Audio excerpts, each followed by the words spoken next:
Helen, I was rather wondering, and do feel absolutely no obligation whatsoever to agree. I want to make that abundantly clear from the outset.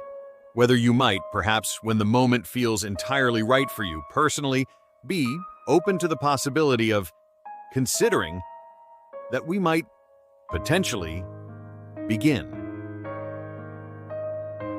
What exactly? Well, the whole endeavor. So, are we eating or just staring at the silverware? Oh, I was rather hoping you'd interpret it that way, yes. Okay, digging in. Welcome, everyone. Yes, welcome indeed. I am Alistair. And I'm Helen. And this is the Philoglot Lounge, where we dig into language, culture, and the completely baffling ways humans try to be polite to each other. Or in certain cases, fail to do so in a timely fashion. He means himself. Today, we're breaking down the politeness gap, British versus American courtesy. Why do these two cultures speak the same language and still constantly confuse each other? It is, if I may say so, a matter of the utmost linguistic and anthropological significance. It's also hilarious. Let's get into it. Okay, first thing I want to check out, and I've been wanting to bring this up for a while. Why do British people apologise when someone else bumps into them? I'm sorry? See, you just did it. I asked you a question, a totally fine question, and you said sorry. Well, I was momentarily caught off guard, and it seemed like the appropriate... You were caught off guard, so you apologized. Yes, that does seem to be what happened. Okay, walk me through this. If I, right now, knocked your... what is this called? That would be a serviette. Your napkin onto the floor, whose fault is it? Well, yours, technically, I suppose, in the strictest mechanical sense. And who would say sorry? We both would, quite possibly simultaneously. And that, people, is the sorry syndrome. I prefer to think of it less as a syndrome and more as a sophisticated social lubricant. You see, in British culture, sorry is not necessarily an admission of guilt. It functions as a conversational buffer, a way of acknowledging that friction has occurred in the social fabric without necessarily attributing blame. So it's like a verbal airbag. That is actually a rather good analogy. Thank you. In the US, we'd say, my bad. 2 words, done, we move on. It's an acknowledgement. Hey, that was imperfect. Noted.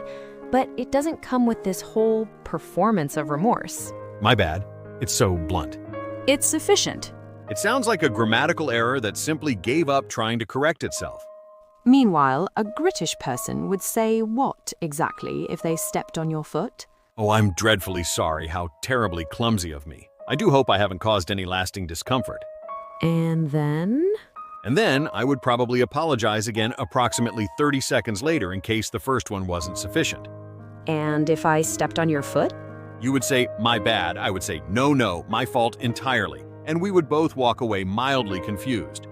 So here is the linguistic takeaway. In American English, apologies are transactional. Something happened, someone owns it, we move forward. In British English, apologies are relational.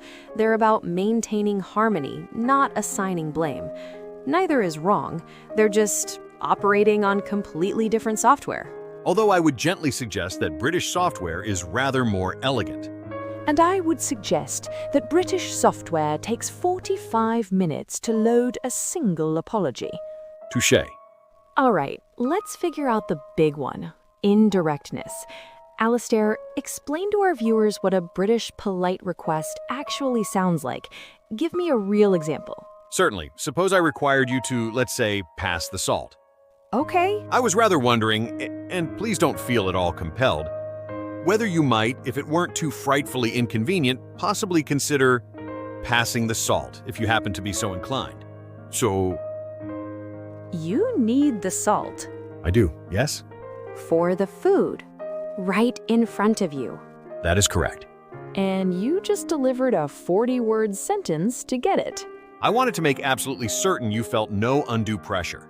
Okay, so here's what's going on linguistically. Alistair is using what linguists call a negative politeness strategy.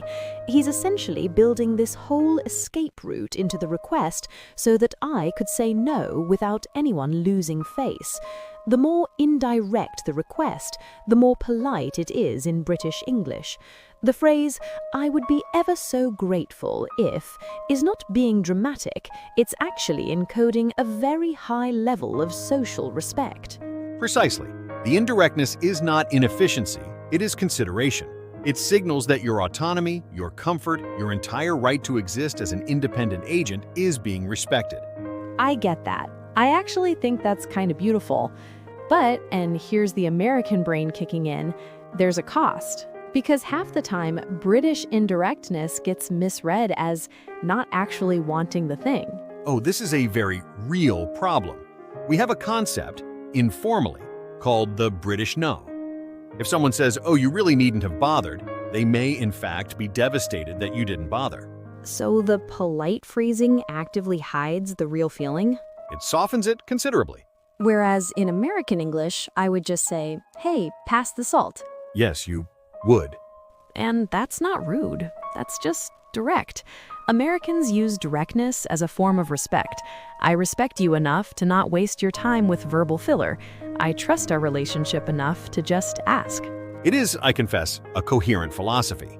It simply sounds, to British ears, like you're issuing commands. And your version, to American ears, sounds like you're not actually sure you want the salt. I always want the salt, Helen. And that is the directness gap.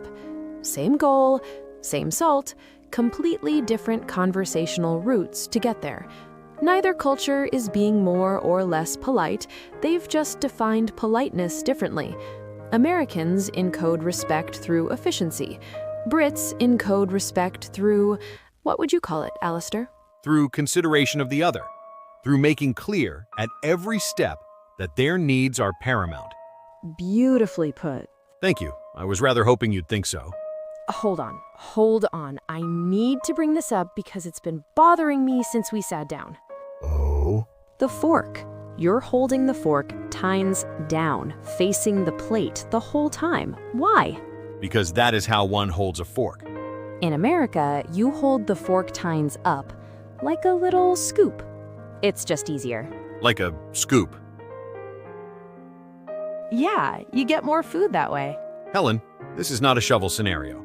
It's not about shoveling. It's practical.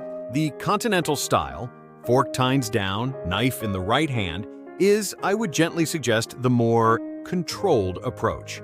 The American style, switch your fork to your right hand after you cut, is perfectly functional. You switch hands mid-meal? Every time. That seems like a great deal of choreography. And holding a fork like you're writing calligraphy isn't? I am not writing calligraphy. I am... So here's the fun linguistic note. When we talk about this stuff, we even name it differently. Alistair calls this the cutlery. I call it the silverware. He has a napkin that he calls a serviette, from the French, naturally. And at the end of the meal, I'm going to ask for the check. And Alistair is going to ask for the bill, obviously. Same piece of paper, different word. And here's where we get to the part that genuinely causes culture shock for Brits visiting America. Tipping. Ah, yes. I would be very grateful if you could help me work through this because I confess it remains somewhat bewildering. Okay, so in the US, you tip your server.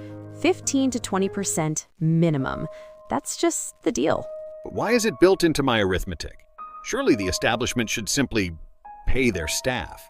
Oh, we could get into the whole history of tipping culture. The economics of the service industry, I would actually very much like to get into that. We're gonna have to save that for a full episode, but here's the short version. In the US, tipping is a social contract. It's direct feedback. It's participatory. You're not just a passive consumer, you're part of the transaction. In the UK, a service charge is occasionally added to the bill, and that is broadly sufficient. The idea of calculating percentages at the dinner table feels rather like being asked to do homework after a lovely meal. And to Americans, not tipping feels like walking out without saying goodbye. Whereas to a Briton, being asked outright, "How much would you like to tip today?" on a little screen that someone rotates toward you with 3 pre-selected percentages. The dreaded spin of the screen. Feels like being placed in a hostage negotiation. It genuinely is a high-pressure moment, and it's actually a great example of how politeness norms create very different social architectures. American tipping makes the financial exchange visible and personal. British service culture makes it invisible and institutional. One values directness, one values not making anyone uncomfortable. We British have elevated the avoidance of discomfort to an art form. You really have, and honestly, there's something kind of lovely about that. And there is something rather refreshing about your willingness to simply say the thing. Look at us, growing. Quite. Okay, let's wrap up with the big question.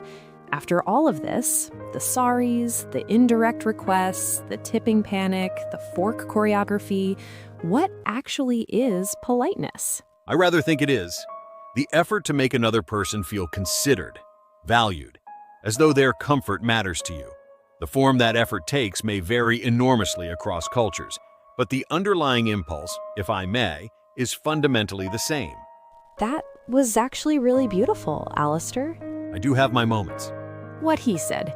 Politeness is empathy in costume, and the costume looks different depending on where you grew up. Neither costume is wrong, they just fit differently. And that is exactly why studying language across cultures isn't just academic. It helps you understand why the person across from you isn't being rude, they're just wearing a different costume. Although I would maintain that some costumes are more elegantly tailored than others. And on that note, If I might, and I do hope this wouldn't be too much of an imposition on our viewers' valuable time, potentially inquire as to whether they might consider, at their own entirely discretionary pace, the possibility of subscribe. what she said. Subscribe to Philoglot Lounge. Leave us a comment below. We want to know, are you more of an Alistair or a Helen? Drop a sorry or a my bad in the comments, and we'll figure out which side of the Atlantic your brain lives on. New episodes every week. We shall endeavor, as always, to make them thoroughly worthwhile. See you next time. Indeed. Until then, bon appetit. Or, as I believe one says in American English, Let's eat. efficient.